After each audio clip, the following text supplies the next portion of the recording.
But we begin tonight with an historic day in Washington.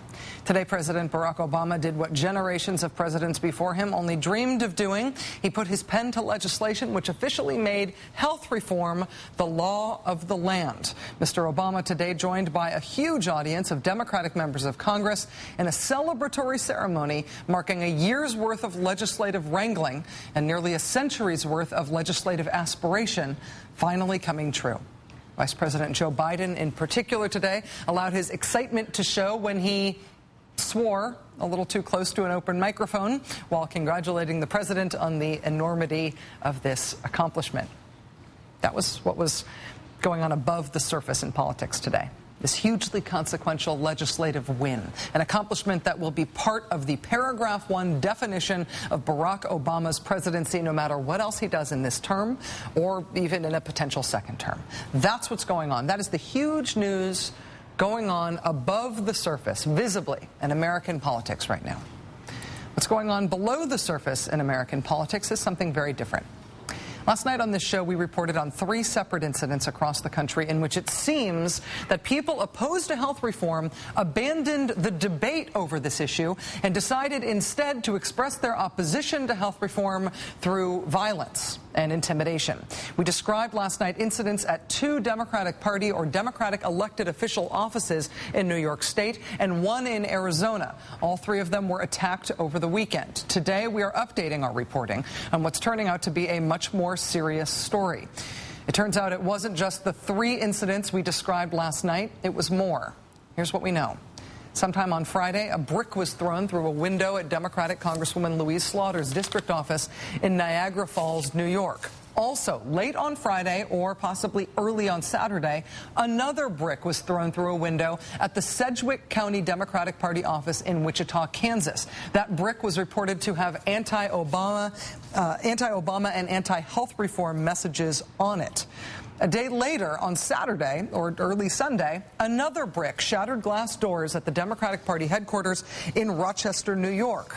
Shortly after the health reform vote on Sunday, a fist-sized rock was reportedly thrown through the front window of the Hamilton County Democratic Party in Pleasant Ridge, Ohio. And at 2:40 a.m. on Monday morning, a few hours after the health care vote, the front door and glass panel were smashed out at Democratic Congresswoman Gabrielle Gifford's office in Tucson, Arizona.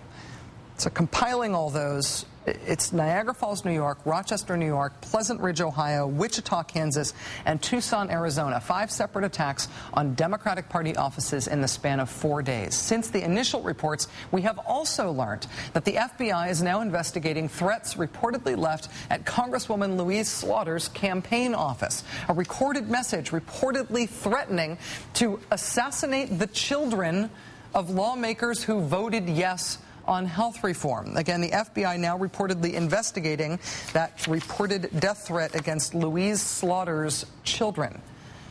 We can also now show you what was used to smash out the glass door at that Democratic Party headquarters in Rochester, New York. That brick had a note wrapped around it which reads, quote, "Extremism in defense of liberty is no vice." Presuming they meant extremism and not extremism, which is what they wrote. The brick wielder appears to have been quoting conservative U.S. Senator Barry Goldwater when he accepted the Republican Party's nomination for president in 1964.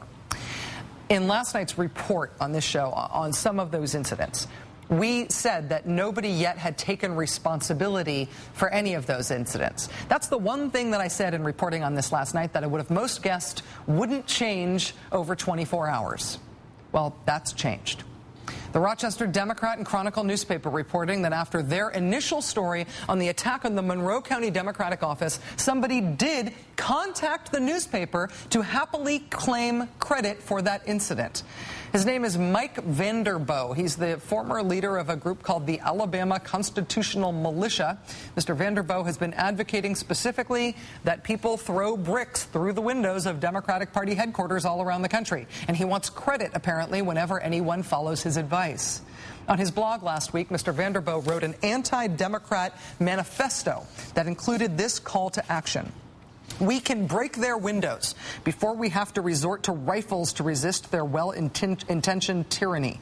These windows are not far away from where you are reading this right now.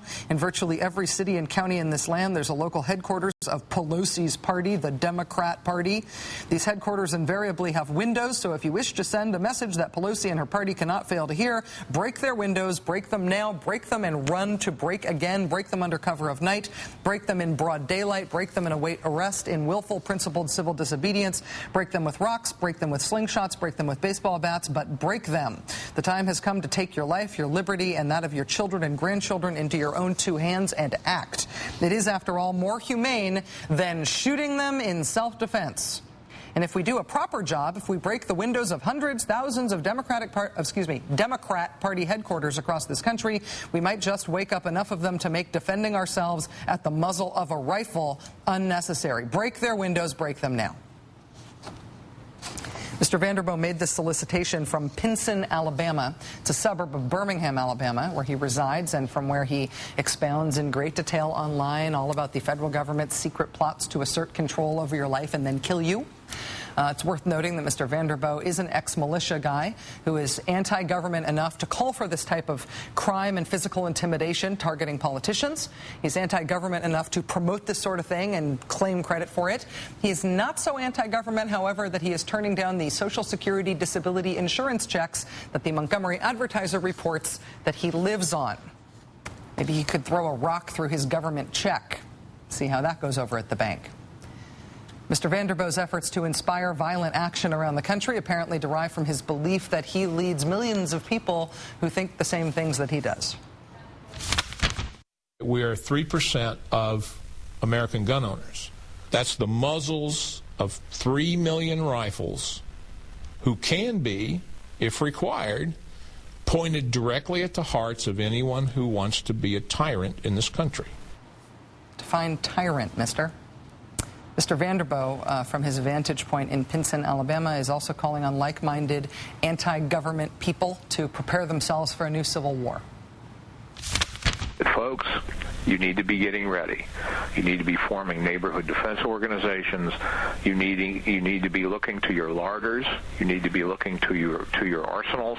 You need to be looking to your physical fitness. You need to be looking toward your neighbors and who can you count on, and how do you build small fire teams and things like that. These are the things that you must be doing now, because events will overtake you if you do not. While claiming credit for the recent attacks on Democratic offices around the country, Mr. Vanderboegh offered this not very veiled threat today during a radio interview. There are rifles being cleaned right now. Do you folks understand? Being what? Claimed? From where? There are rifles being taken out of the closet and cleaned. Organized attacks on Democratic Party offices across the country are crimes that are designed to intimidate political actors into changing their policies. And that is pretty close to the legal definition of domestic terrorism in this country.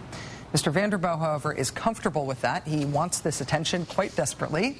He obviously can't claim credit for bricks that flew or threats made before he made his blog post. And who knows if he's just tooting his horn here to try to get famous. But it should be noted that he is tied into a somewhat organized movement. He is a featured speaker at a forthcoming event, the Restore the Constitution Open Carry Rally. This is a gun rights rally scheduled for April 19th at Fort Hunter National Park in Virginia. Why Fort Hunter National Park? Well, according to the rally's organizers, they believe that is the closest location to Washington, D.C. in which they can legally, openly carry their firearms. Again, what these people are doing is very explicit. They're trying to get publicity. They admit that they're just trying to get media attention. But their other goal is to try to intimidate the political process in this country, because they can't get people to do what they want through the voting process. They are instead using guns as a means of intimidating our national politics and their fellow citizens along the way. This gun theme has been a very consistent thread over the past year. You might remember this Tea Party protest sign that we kept seeing. Lots of different events over the past year. We came unarmed this time. Remember all the people showing up at politics events last summer with guns strapped to their side? You might remember the guy in New Hampshire who showed up at one of President Obama's town hall events brandishing a 9mm pistol, and he had the T-shirt on with the quote, the sign with the quote on it about replenishing the tree of liberty with blood. This gun fervor that we've seen, this effort to intimidate through the show of force, it carried on this past weekend in the lead up to the big health reform vote. This sign appeared right outside the Capitol dome warning, if Brown, as in Senator Scott Brown, can't stop it, a Browning can. And the armed and dangerous theme isn't just in the streets and at the protests. It's now the vernacular by which supposedly mainstream conservative politicians address their followers now. Sarah Palin tweeted to her followers today, quote, "Common sense conservatives and lovers of America don't retreat, instead reload. Please see my Facebook page." What she was directing people to on her Facebook page was this message from her political action committee. 20 Democratic congressional districts that she says she's targeting with rifle scope images over each of them.